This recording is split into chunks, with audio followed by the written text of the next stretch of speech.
an infected partner, it's number one. Number two, blood transfusion.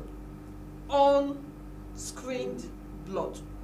You see, I'm picking my words. Not every blood transfusion. Yes. Is when a blood that is transfused has not been properly screened. That's number two. Number three, sharing sharp objects.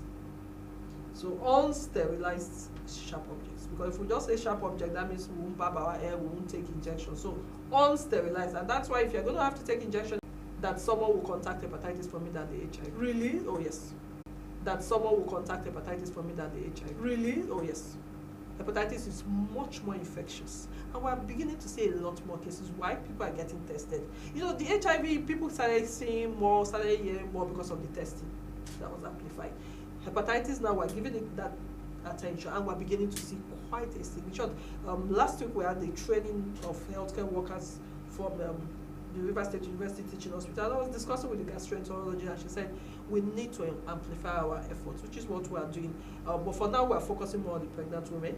So we're ensuring that at least any pregnant woman that goes into any government facility can get tested for hepatitis, HIV. And syphilis free of charge. I'm picking my words. Yeah.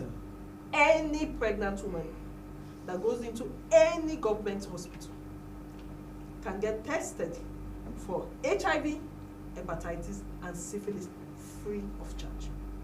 Those kits have been provided both by the federal and the state government for pregnant women, because we want to ensure that we have an HIV-free generation. The next generation is free of HIV, syphilis, and hepatitis. Syphilis is not that common, it's not that, but we're looking at the three of them together. But, you know, hepatitis now, before now we had what, you know, there's been a lot of progression.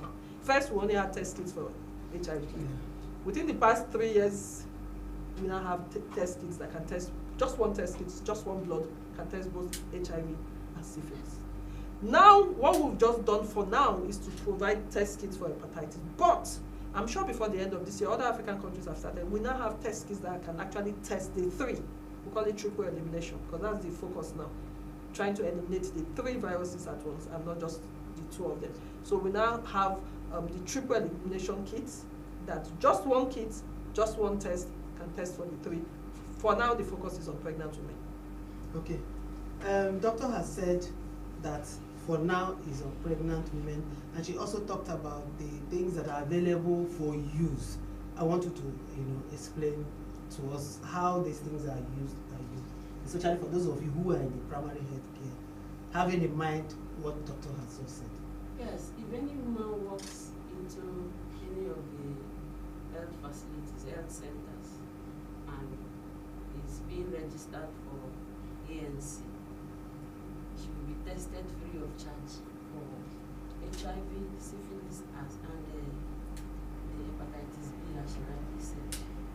And it's free of charge. And because of the sensitization and the awareness, now like 95% to even 100% of women accept this testing for free. And everything is going on well, and they are adherent to taking their drugs. Okay. Which means the awareness is there. Yes. And people are beginning to accept it. Yes. Because before now, when you talk about this, people hide. You know, so how do you handle them? Because you know, at some point they were also talking about the health workers not treating them properly. Yeah.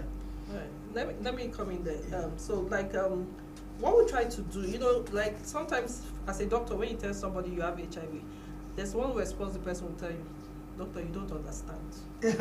Doctor, you don't understand. Yes, you understand, because they are the ones going through it. So what we did in the program is to bring a set of service providers. I don't want to call them healthcare workers, but they've been trained to provide this service. Service provider, we call them mentor mothers. Mentor mothers are women who are HIV positive, who have gone through pregnancies, at least one pregnancy, and delivered an HIV-free child. So we bring them into these facilities. We have them in almost 100 facilities and in the local government areas also. So we have these mentor mothers supporting the work in those facilities, so that they are able to tell another woman who is now tested positive to say, I also